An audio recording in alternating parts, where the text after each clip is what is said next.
Audiência amiga do Pensar Piauí, muito bom dia. Hoje eu trago aqui Batista Teles, um estatístico respeitado aqui no Piauí, tem mais de 30 anos de experiência no ramo de pesquisas eleitorais, pesquisas de mercado, é fundador e diretor do Instituto Amostragem, uma das instituições mais precisas em termos de previsão eleitoral e outros tipos de pesquisa. Então, Batista, é um prazer recebê-lo aqui no Pensar Piauí.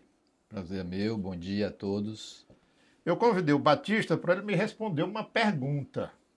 O que aconteceu com as pesquisas de opinião eleitoral aqui em Teresina, que davam a vitória para o Fábio Novo no primeiro turno, mas quem ganhou foi o Silvio Mendes?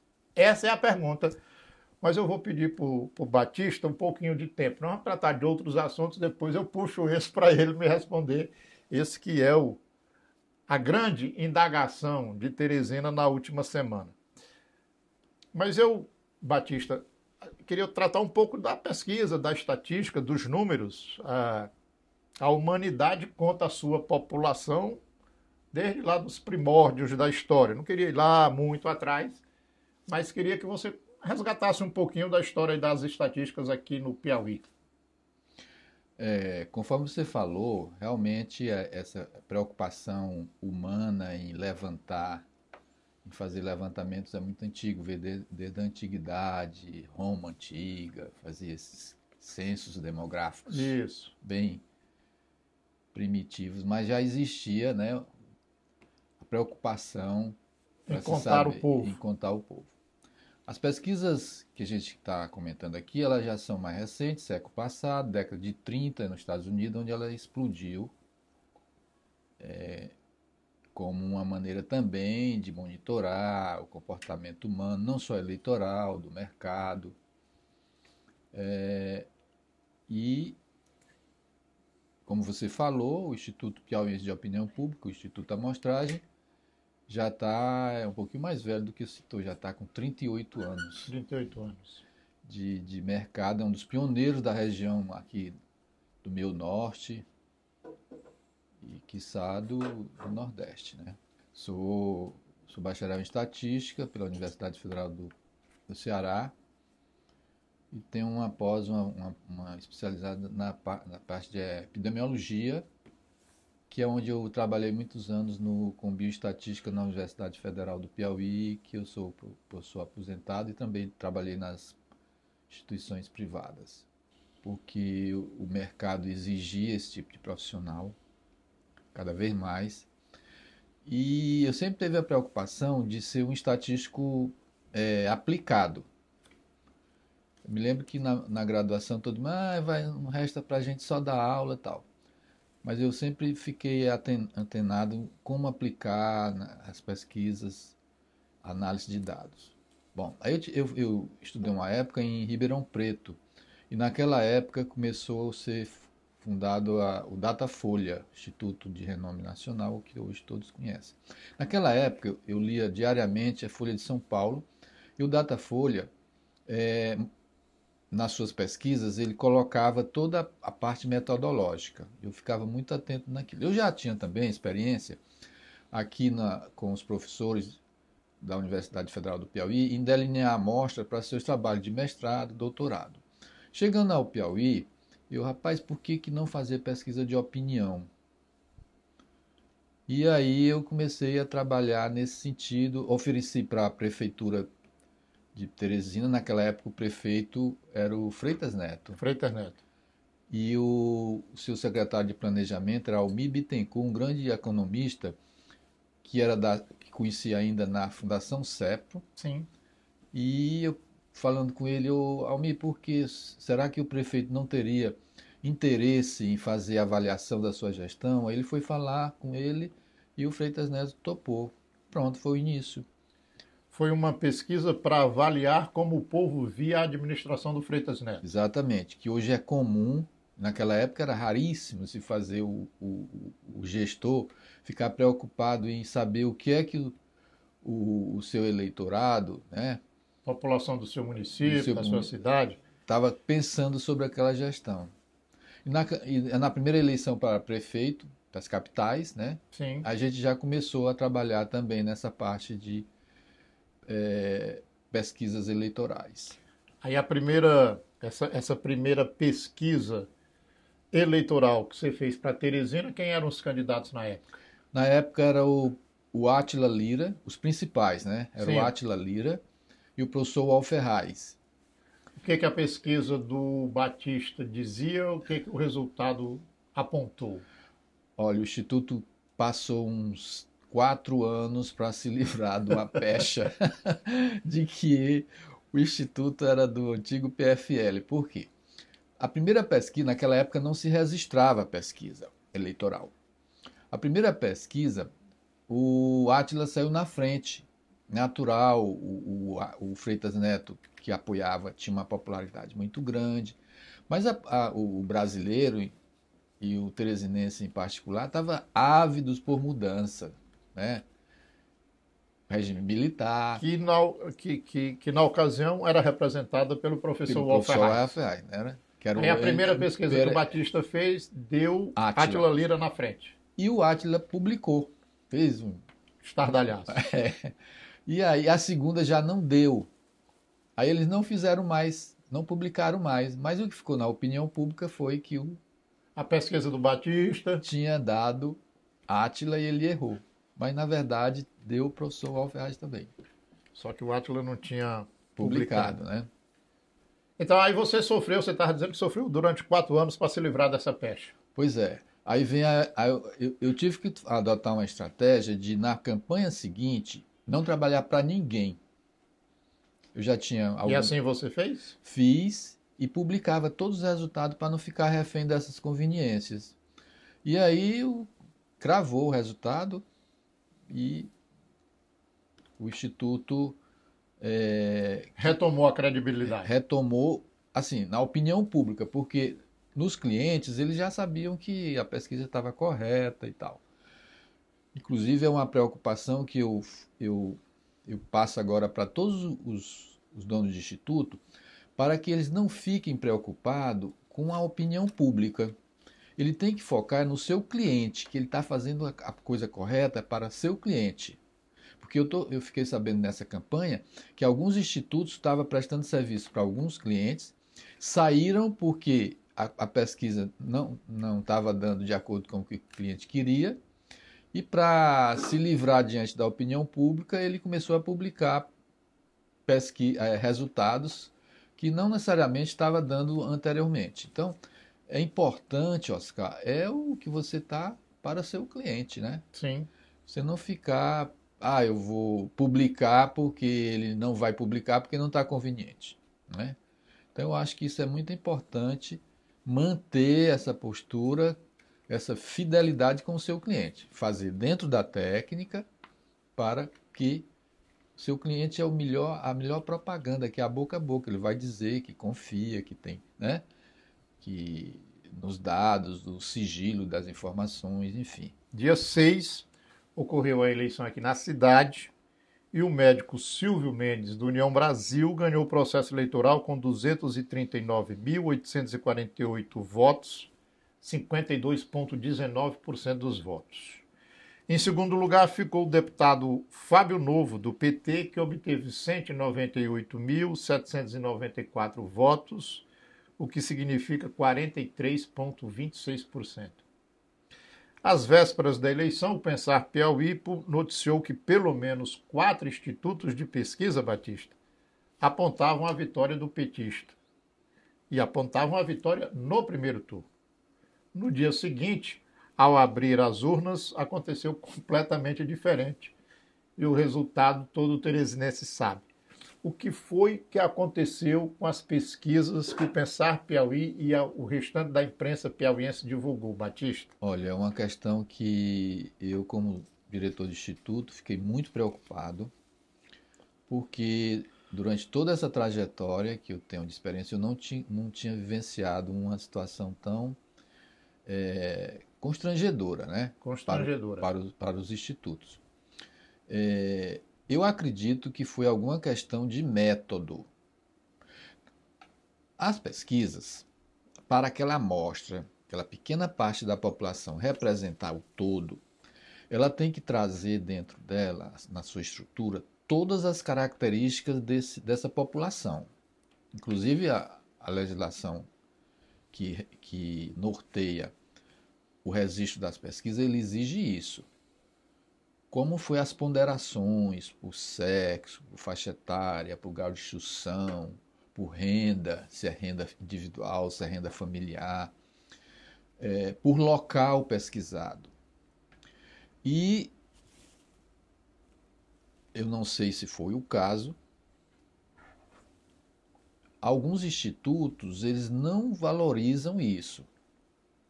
Eles não seguem a regra, a risca, essas ponderações. Não digo todos, mas hoje em dia o Piauí é um dos estados brasileiros que tem mais institutos de pesquisa. Inclusive, muitos deles são de ex-pesquisadores do amostragem. Bom, mesmo aqueles que fazem dentro da metodologia estatística de amostragem, eles, eu acho que não tiveram cuidado, como a amostragem teve no início desse ano. Tem um geógrafo muito bom na Universidade Federal do Piauí que ele extraiu o número de residências, domicílios residenciais e não residenciais, por setor censitário. Um bairro aqui, São João, por exemplo, ele tem vários setores censitários. Então, a gente junta esses setores e a gente sabe quantas residências, né, ou quantos domicílios residenciais existem aqui. Quando eu vou fazer uma entrevista nesse bairro, eu sei exatamente se eu vou fazer 800 entrevistas, se aqui tem X% desses 800 vem desse bairro. Eu não sei se todos esses institutos tiveram esse cuidado de atualizar esta informação, certo? Outra coisa, que aí já não é mais, digamos, culpa dos institutos.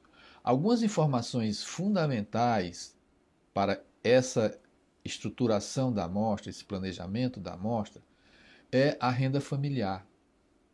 A renda familiar, Oscar, ainda hoje não saiu do censo de 2022. Então a gente ainda está trabalhando com o censo de 2010. Então, que é um problema, né? Que é um problemão. A gente também procura pela PNAD, Pesquisa Nacional por Amostra Domiciliar, mas ela não é do município, ela é regional. Então isso é um problema. Portanto, eu acho que foi. Outra coisa, se propagou entre os institutos que fazer uma grande amostra vai garantir uma precisão e uma acurácia boa. Não necessariamente. Se não houver obediência aos critérios de homem, de mulher, de idade, de renda, pode ser uma pequena amostra, uma grande amostra. Vai dar viés, né? Uhum. O outro problema por exemplo, hoje nós vamos ter segundo turno em São Paulo. Lá são milhões, 12 milhões. 12 milhões. Eles fazem 1.200. Os institutos aqui estavam fazendo 2.000 entrevistas. Quer dizer, atirar em chumbo grosso com a 12 para matar uma rolinha. Então, mas o problema não é só isso. Porque você administrar uma equipe com 2.000 pessoas é muito mais trabalhoso. Então, o Instituto precisa de mais cuidado na supervisão, na checagem dessa equipe, para que ela esteja fazendo correto. Senão ela vai fazer apressada. E a coisa pior que eu acho nessa atividade de pesquisa, Oscar, é você estar vigilante para que o pesquisador faça aquilo que foi planejado. Porque se você vacilar, ele entrevista a pessoa na rua, ele disse que entrevistou um homem e entrevistou foi uma mulher, ele entrevista uma pessoa de 16 a 24 e disse que é de 35. E até na formulação da pergunta pode ele não faz a pesquisa para aqui ou para lá. Ele não faz a pergunta de acordo com o que está redigido no questionário. E hoje em dia, com os aplicativos que a gente utiliza, é muito bom para fazer esse tipo de rastreamento, porque a gente sabe que GPS ele foi lá naquele endereço, a gente ouve a entrevista, se ele está fazendo exatamente daquela maneira, se ele está mostrando o disco aleatório com todos os nomes, ou então ele está lendo, que Não é não é recomendável. recomendado. Na pergunta espontânea, se a eleição fosse hoje, fosse em quem o senhor gostaria de votar, se você não ficar atento, ele já vai dizendo os nomes para a pessoa ser rápido e ele fazer mais entrevistas. Então, uma amostra grande, Isso é método de fazer pesquisa. tudo é coisas que você tem que ter um rigor, né, um critério para que a pesquisa, aquela amostra, venha trazendo as características da população para que você faça o que a gente chama na estatística uma inferência dentro das margens de erro. Alguns órgãos de imprensa nacional usaram isso. E o candidato a vereador, a prefeito de Teresina, o deputado Fábio Novo, divulgou o agregador de pesquisas da CNN, que dava o Fábio Novo na frente. O agregador de pesquisas, ele reúne várias pesquisas e aí aponta a leitura que ele teve da reunião daquelas pesquisas todas. Se uma pesquisa, Batista, tem essa dificuldade toda para ser realizada, e dali você olhar e imaginar que é o que a cidade pensa politicamente, como é que a gente... Que grau de confiança que eu posso ter nesses agregadores de pesquisa? Como você falou, o agregador hoje é um outro instrumento que estão trabalhando muito, que é, como você falou, agregar todas as pesquisas em função do tamanho da amostra, do período em que foi realizado, que é uma coisa fundamental, né? A gente sabe que a pesquisa ela não tem a capacidade de fazer prognóstico, ela é daquele momento, é um recorte daquele momento.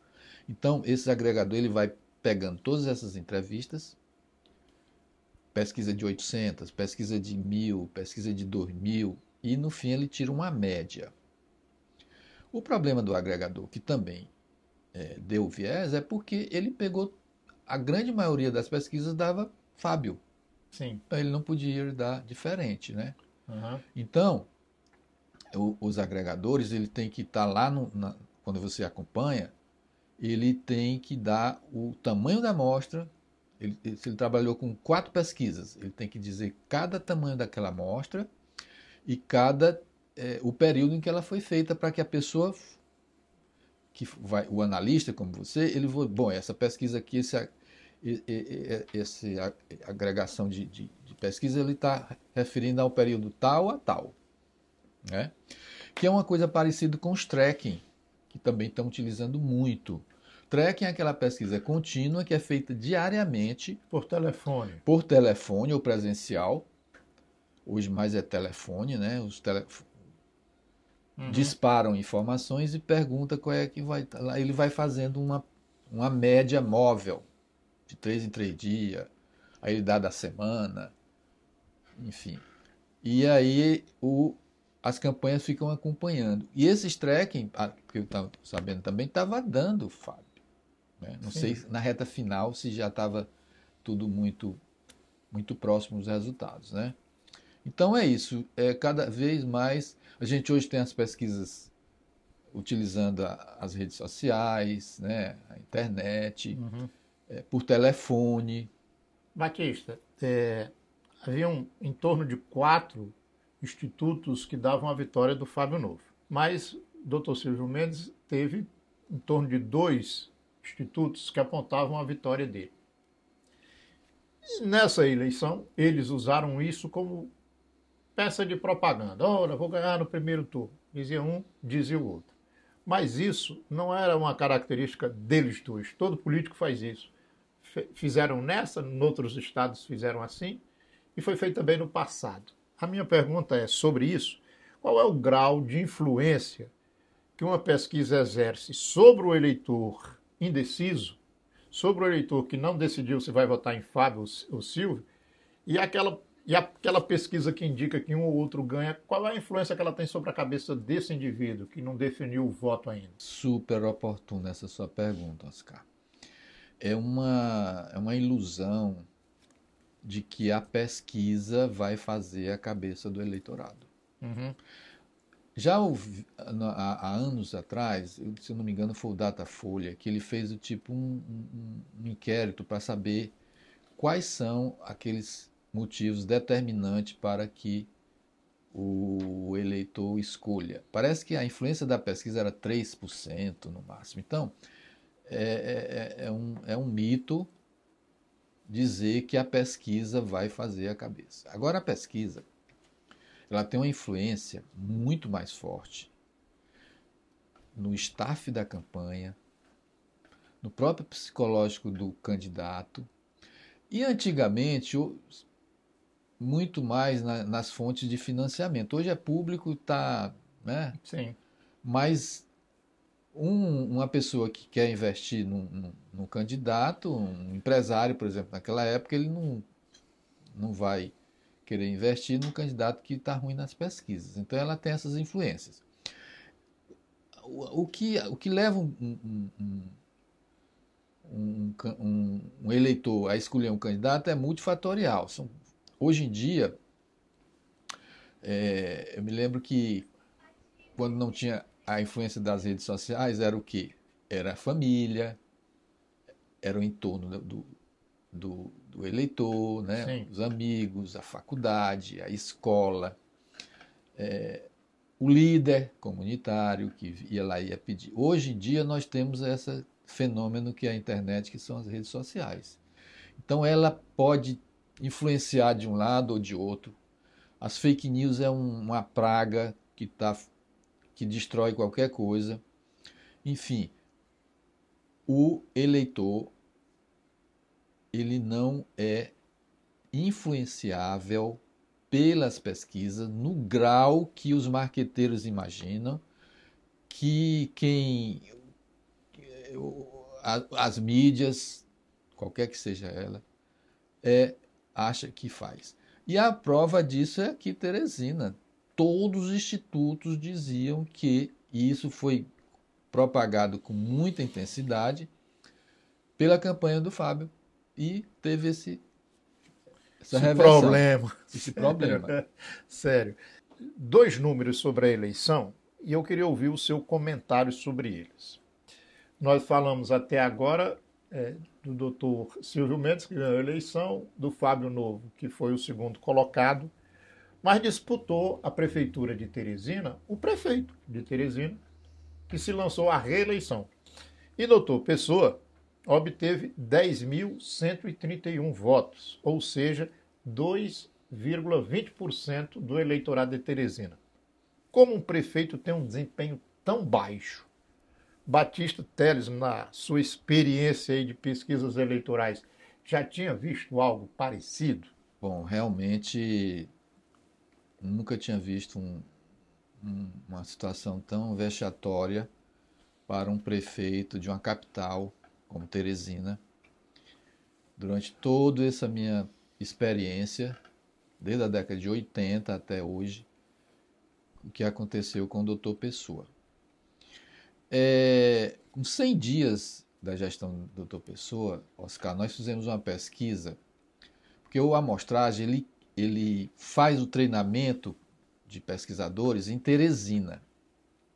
Então, o pesquisador, para passar no vestibular, ele tem que fazer primeiro pesquisa em Teresina para depois ele ir para o interior.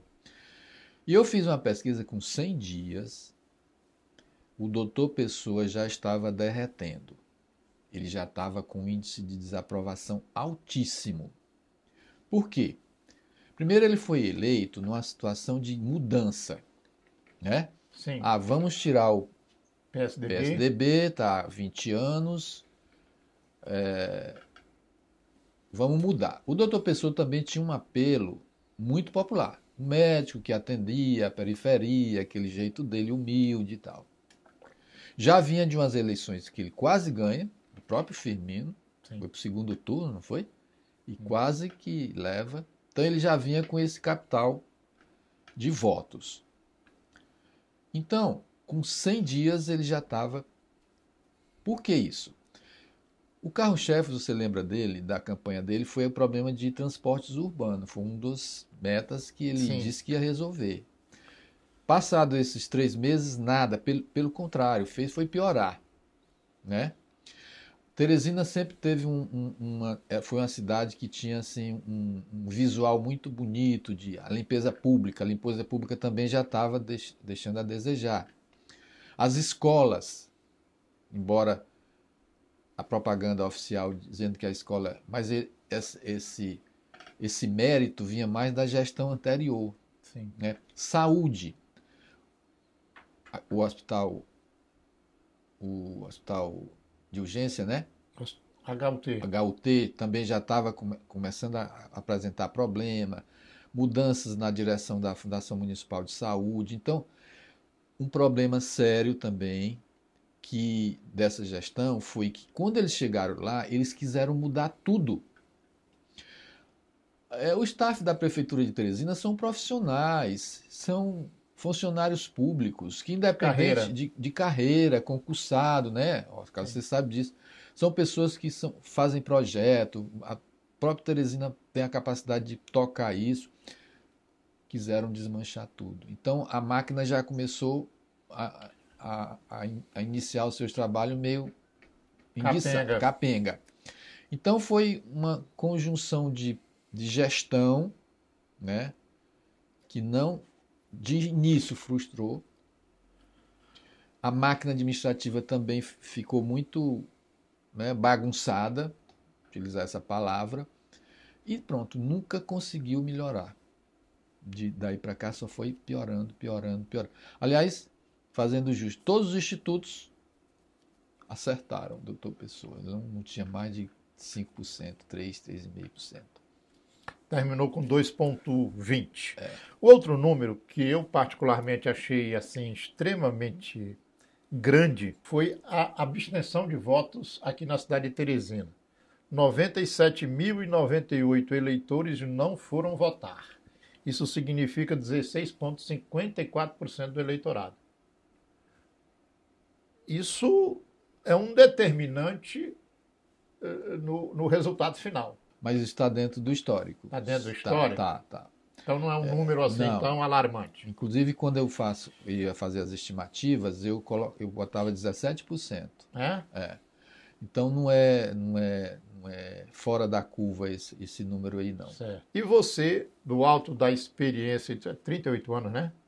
De 38 anos, você pode falar também da postura política, das estratégias que um candidato ou outro utiliza, porque você, com os números das estatísticas que você produziu, você ganhou essa condição de fazer esse tipo de análise.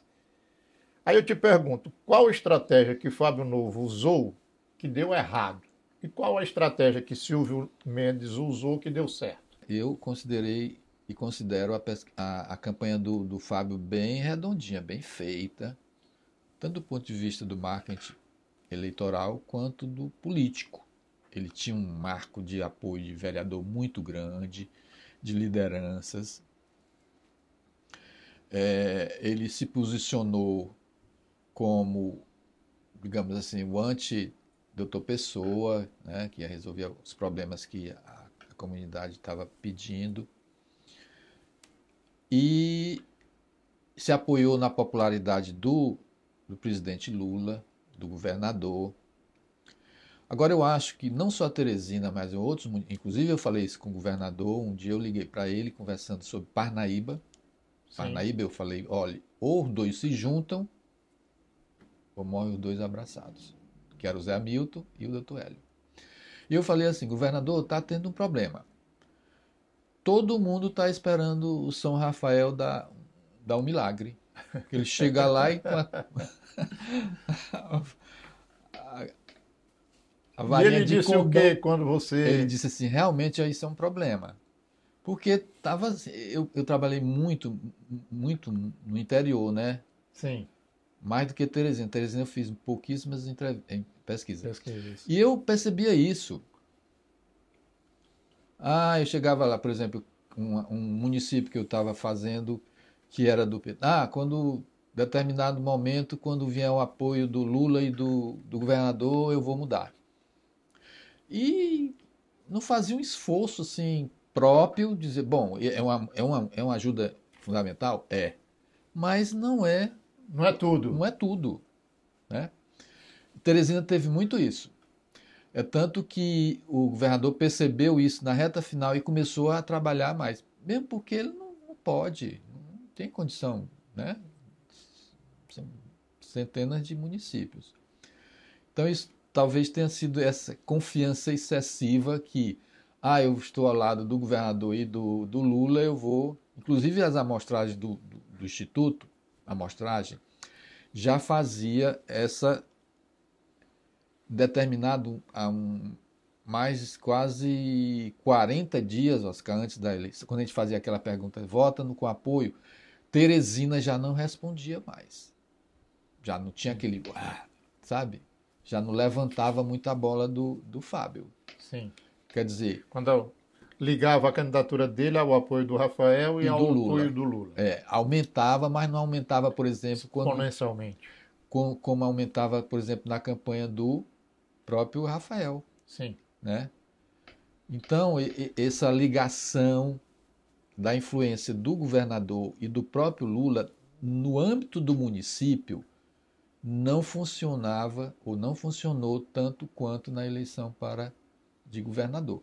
Então, o município tem as suas especificidades, tem as suas carências que ele quer ser resolvido pelo prefeito. E qual foi o acerto de estratégia de Silvio Mendes? Eu acho que foi... A gente fez pesquisas qualitativas para o Silvio. Foi, né? Uma amostragem. Uma amostragem. Nós fizemos 2 pesquisas. O que disseram? O problema do Silvio era o seguinte, que as qualitativas detectaram e que foi alertada o marketing dele. Primeiro é aquela característica pessoal dele de que ele não passa entusiasmo. Sim. Né? Que foi um problema seríssimo na campanha de governador. E outra coisa também, que a pesquisa é até uma questão de etarismo. Já está cansado, já está velho. Então, a gente teve um ajuste, não sei se você percebeu isso. Eu percebi. De que ele, olha, eu tenho idade, mas... Houve programas que ele estava correndo o programa inteiro. Exatamente, é isso aí, foi resultado das quali, entendeu? Mas houve um problema que foi, na minha opinião, que na reta final, nas semanas da campanha, houve uma racionalização do eleitor teresinense, assim, de que não quero apostar, que aí deve ser ao doutor Pessoa, eu não vou mudar para uma coisa que eu desconheço. Eu vou votar nele, ele é velho, mas ele já mostrou resultados.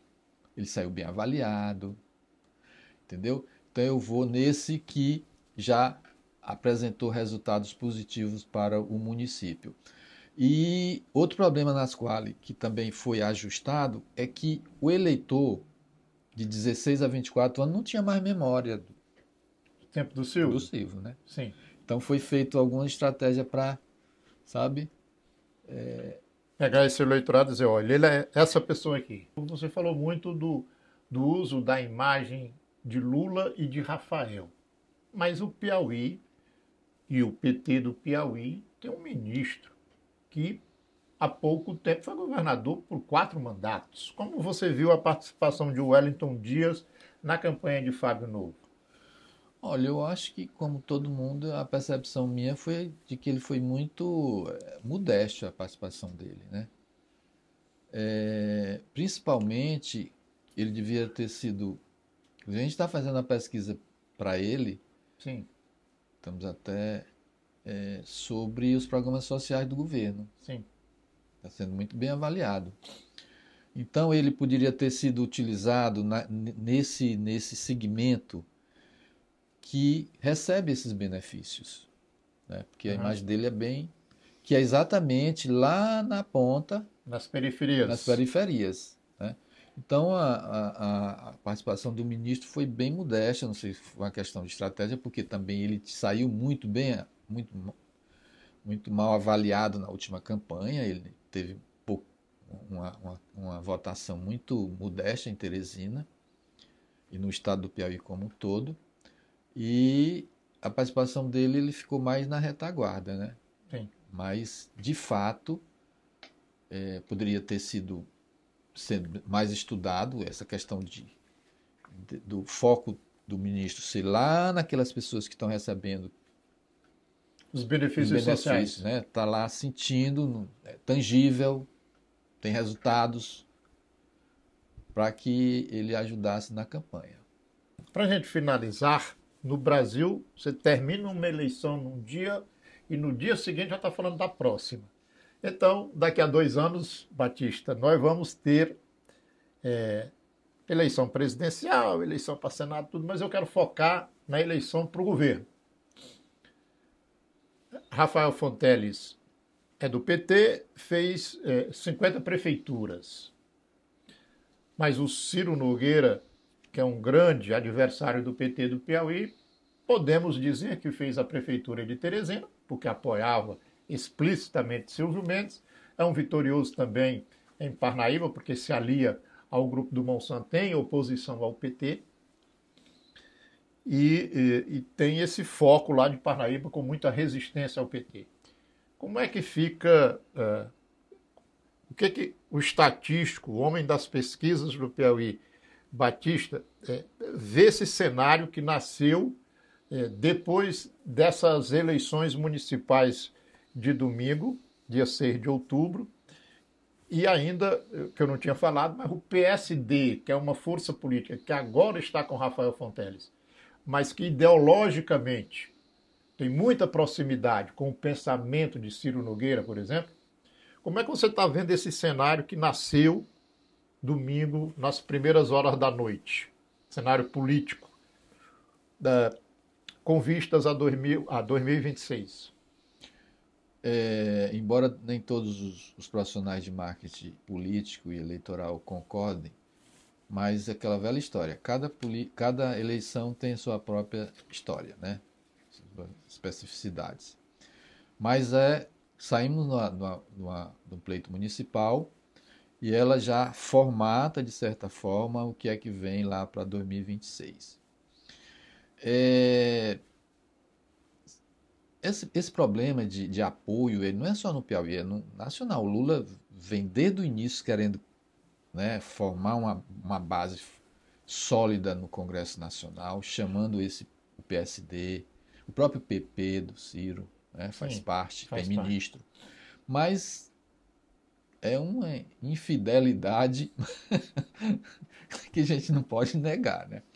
A infidelidade na política é uma coisa, digamos assim, tão velha quanto a própria política. Então, o PSD é um dos recordistas, né? É o velho Kassab, que é uma raposa super felpuda. Ele sabe... O partido que mais fez prefeituras. Mais prefeitura no Brasil. E aqui fez muita. Tem pretensões para majoritário, o Júlio, senador. Inclusive é um problema que o PT vai ter que administrar, porque tem tem que eleger o senador Marcelo. Há pretensões do Júlio César, há pretensões do Flávio Nogueira também. Sim. Então tem que fazer esse jogo aí até chegar lá. Bom, mas aí Parnaíba e Teresina é 1/4 do eleitorado piauiense. E são duas resistências. Se bem que o Rafael quebrou isso, né? Sim. A campanha do Silvio passada disse que ia ter mais de 100 mil, teve 23 mil votos só de diferença. Né? Então, cada eleição tem seu jogo, né? Então, mas isso aí que você falou é pertinente. 2026 não vai ter muito chão para frente, ninguém sabe como é que, se o governo Lula, que hoje está 34% de apoio, 32% de desaprova, está aí, o país continua dividido, né? Polarizado. Essa polarização ainda não acabou, Batista, vai permanecer. Ela não acabou. Agora eu vou me permitir aqui externar um ponto de vista e eu quero colocá-lo ao seu crivo. Estava tentando aqui a polarização. Né? O PT, pelo tamanho dele na esquerda, representa então essa ala. Por outro lado, A extrema-direita perdeu a vergonha e está indo para o embate com destebor, com força e tal. Então, não é uma polarização Lula, o PT, PSDB. Não é uma polarização PT, Bolsonaro. É uma polarização, na minha visão, do mundo de esquerda e de extrema-direita. Que acaba, quando você sai dessa leitura mundial, aí vem para a paróquia sua, aí você já não fala mais isso. Mas aí você fala de Rafael, de Mão Santa, você fala de Rafael, de Silvio, você fala de Rafael e Ciro, né? Então, assim, essa polarização ela vai existir sempre, na minha visão. É da Revolução Francesa, esse negócio de direita e de esquerda. Então, nós não vamos acabar com isso.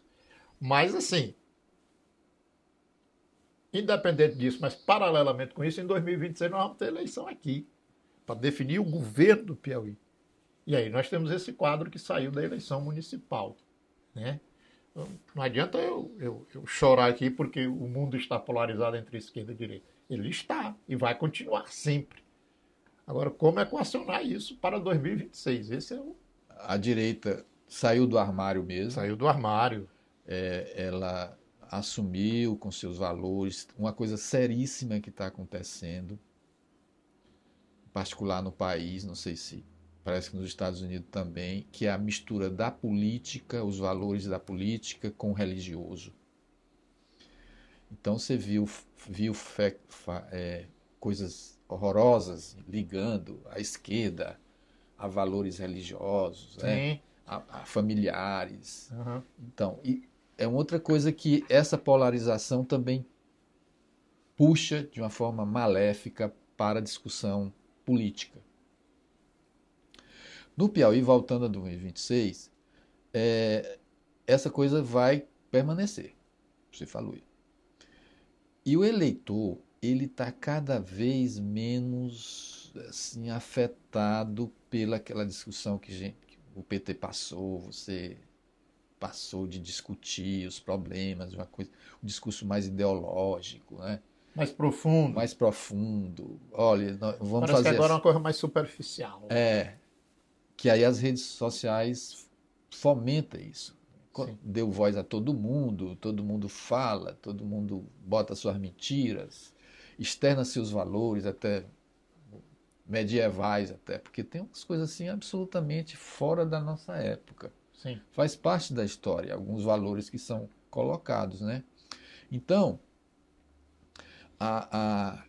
e o PT sempre foi isso, uma criação de um partido que veio de baixo, enfim. Não podemos mais botar o PT como diferenciado, Oscar, porque hoje tem candidatos do PT que não tem absolutamente nada a ver com aquele velho PT. Isso a gente tem que reconhecer.